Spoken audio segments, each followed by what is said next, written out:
Hi friends, రోజువారీ కథల్లో చిన్న కథ మొదలు పెడుతున్నాను. ఈరోజు కథ పేరు ప్రజ్ఞ. రచన మీనా ముక్తేశ్వర్.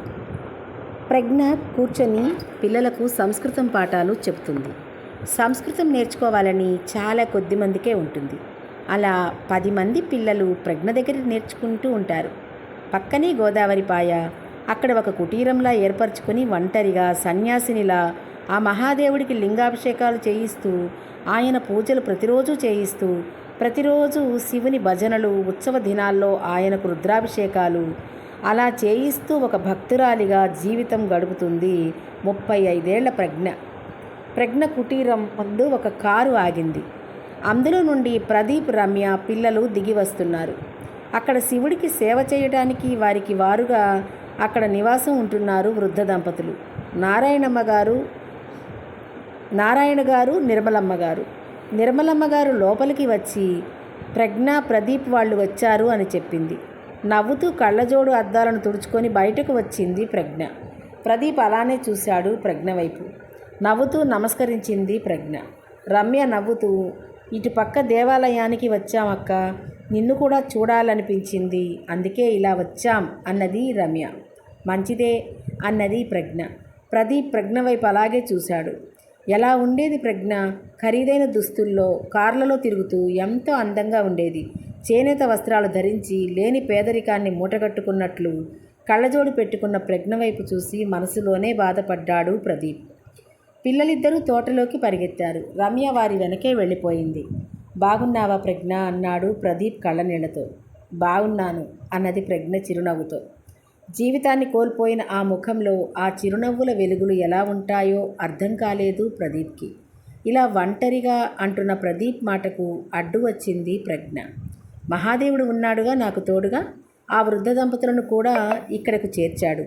అక్కడ ఉన్న ఆ చిన్నారులు 2 అనాథలు, వారిని పెంచుతున్నాను. సమయం ఎలా గడుస్తుంది ప్రజ్ఞ అన్నాడు ప్రదీప్. ఖాళీ ఉండడం లేదు. సంస్కృత పాఠాలకి పిల్లలు వస్తారు. మహాదేవుని భక్తులందరూ కలిసి చాలా చోట్ల ఆయనకు అభిషేక ఉత్సవాలు చేయిస్తూ ఉంటారు. ఇక్కడ కూడా చేయిస్తూ ఉంటాను నేను. ఆ మహాదేవునితో ఉన్న నాకు ప్రతిరోజు పండుగలోగానే ఉంటుంది అన్నది ప్రజ్ఞ. రమ్య పిల్లలతో లోపలికి వచ్చింది. అక్కడ ఉన్న లింగాకారంలో ఉన్న మహాదేవుడికి దండం పెట్టుకున్నారు పిల్లలిద్దరూ కలిసి. కూర్చోండి అంటూ దేవునికి నైవేద్యం సమర్పించి హారతి ఇచ్చి ఆ చక్కెర పొంగలి ప్రసాదం అందరికీ పెట్టింది ప్రజ్ఞ. అక్క అంటూ పిల్లలు పరిగెత్తుకు వచ్చారు. స్కూల్కి టైం అయిపోతుంది, త్వరగా రెడీ అవ్వండి అన్నది ప్రజ్ఞ. అక్క అంటూ రమ్య ప్రజ్ఞను కౌగిలించుకుంది. రమ్య కళ్ళల్లో కన్నీరు. ప్రజ్ఞ చిరునవ్వులో రమ్య భుజాన్ని తట్టింది.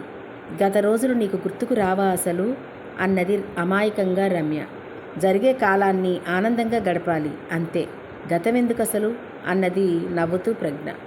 ఇంకాసేపు అక్కడ ఉండాలని కూడా అనిపించలేదు రమ్యకు. ఆ నేత చీరలో అలా ఉన్న ప్రజ్ఞను చూడలేకపోతుంది రమ్య. బయలుదేరారు ప్రదీప్ వాళ్ళు. పిల్లలను దగ్గరకు తీసుకొని వారి బుగ్గలపై ముద్దు పెట్టింది ప్రజ్ఞ. బాయ్ చెప్పి కారు ఎక్కారు. కార్ డ్రైవ్ చేస్తున్న ప్రదీప్ ఆలోచనలు గతం వైపు వెళ్ళాయి. ప్రజ్ఞ, రమ్య ఇద్దరూ మేనమామ కూతుళ్ళు ప్రదీప్కి. రమ్య పుట్టిన కొన్నాళ్లకే వాళ్ళ అమ్మ చనిపోయింది. ఆ తరువాత కొంతకాలానికి దిగులుతో వాళ్ళ నాన్నగారు కూడా చనిపోయారు. ప్రజ్ఞకు 10 ఏళ్ళు, రమ్యకు 7 ఏళ్ళు. వారిద్దరిని తమ ఇంటికి తీసుకువచ్చారు ప్రదీప్ తల్లిదండ్రులు. ప్రజ్ఞ వాళ్లకు ఆస్తిపాస్తులు చాలా ఉన్నాయి. అలా మధ్యతరగతి కుటుంబీకులు అయిన ప్రదీప్ నాన్నగారు ప్రజ్ఞ వాళ్ళ ఆస్తులు పెట్టి బిజినెస్ చేసి బాగా సంపాదించారు. మొదటి నుండి ప్రదీప్కి ప్రజ్ఞ అంటే ప్రాణం. ప్రజ్ఞకు బావ అంటే పంచప్రాణాలు. వయసు తెలిసిన దగ్గర నుండి ఒకరిపై ఒకరికి చాలా ప్రేమ.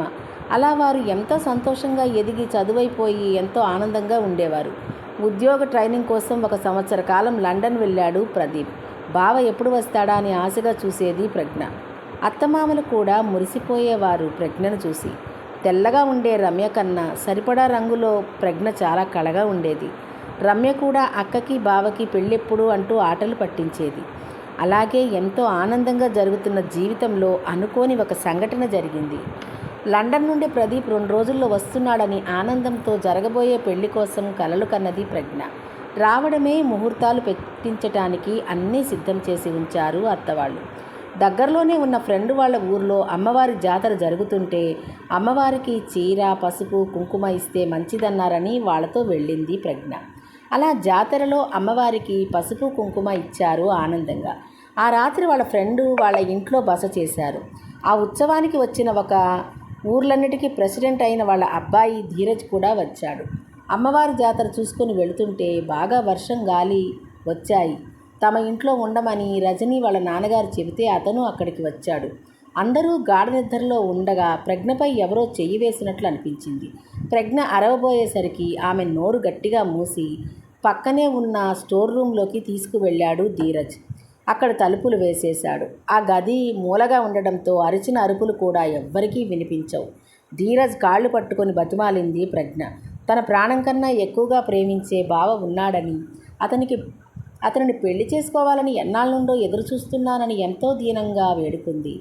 కానీ మత్తులో ఉన్న ధీరజ్ వివేకం మర్చిపోయాడు. అక్కడితో ప్రజ్ఞ జీవితం నాశనమయ్యింది. ఆమె మనసు శిలలా మారిపోయింది. ప్రజ్ఞ చచ్చిపోయిందనుకుంది. మెదలకుండా వెళ్ళి యథాస్థానంలో పడుకుంది ప్రజ్ఞ.